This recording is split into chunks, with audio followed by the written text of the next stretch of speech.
వాస్తవానికి జరిగిన సంఘటన దురదృష్టకరం. ఇది అందరికీ కూడా బాధను కలిగిస్తున్న అంశం. 6 రోజులుగా ఇంకా అందులో చిక్కుకుపోయిన కార్మికుల ఇంజనీర్ల ఆచూకీ తెలియకపోవడం అనేది మరింత బాధాకరమైన విషయం. వాస్తవానికి దీంట్లో మేము ఇప్పుడే ఈ ప్రాజెక్టు పూర్వపరాలకు పోదలుచుకునేది, కానీ జరిగిన సంఘటన జరిగిన తర్వాత ఈ 6 రోజుల ప్రభుత్వం యొక్క పనితీరును పరిశీలించినప్పుడు పూర్తిగా ప్రభుత్వ నిర్లక్ష్యం దీంట్లో కనబడుతూ ఉంది. సంఘటన జరగడానికి కారణం ఇప్పటి వరకు వాళ్ళు నిపుణులు చెప్తున్న దాన్ని బట్టి చూస్తే, ఇప్పుడు పెద్ద నిరంజన్ రెడ్డి గారు చెప్పిన దాన్ని బట్టి చూస్తే తప్పకుండా ఇందులో ప్రభుత్వ నిర్లక్ష్యం ఉంది. ఎటువంటి అనుమతులు తీసుకోకుండా, ఎటువంటి పరిశీలనలు జరపకుండా అంత లోతులో తవ్వుతున్నప్పుడు దానికి కావాల్సిన జియాలజికల్ సర్వేస్ కానీ, ఇంకా ఇతర నిపుణుల సర్వేస్ కానీ, వాళ్ళకి సంబంధించిన అనుమతులు కానీ ఏవి తీసుకోలేదు. ఊరికినే గుడ్డిగా తవ్వుకుంటూ పోయినారు. ఎవరి ఒత్తిడి వల్లనో ఇది జరిగింది, ఇది సాధారణంగా జరిగే పని కాదు, ఇది ఎవరో ఒకరి ఒత్తిడి వల్ల జరిగింది అనేది అక్కడ వాళ్ళు మాట్లాడుతున్న దాన్ని బట్టి మనకు అర్థమవుతున్న విషయం. రెండవది, సంఘటన జరిగిన మరుక్షణం ఏ పద్ధతిలో స్పందించాలనో ప్రభుత్వం అట్లా స్పందించినట్టుగా కనబడతలేదు. ఇప్పుడు మేము హరీష్ రావు గారు మేమందరం వెళ్ళినప్పుడు అక్కడ ఉన్న చాలా మందితోని ఇంతసేపు మాట్లాడడం జరిగింది. హరీష్ రావు గారు ప్రతి ఒక్కరితో కూడా ఇంటరాక్ట్ అయినారు.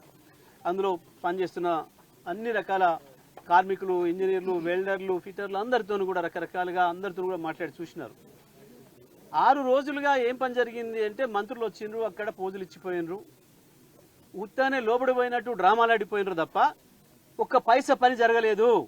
ఈ రోజు మాత్రమే కేవలం ఒక తట్టెడి మట్టి లోపటి నుంచి బయటికి తీసుకొచ్చిండ్రు. ఈ రోజు మాత్రమే.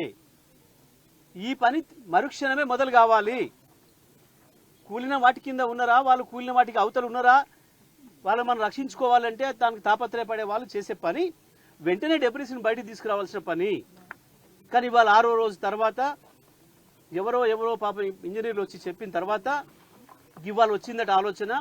అది కూడా ఉదయం నుంచి మొదలు పెడితే ఇప్పటి వరకు, ఇప్పుడు మేము అక్కడ ఉన్నంతసేపటికి దాదాపు 3:30-4 కావస్తుంటే కేవలం ఒక్క లారీలో కొద్దిగంత తీసుకొచ్చి ఆడ పోసిండ్రు.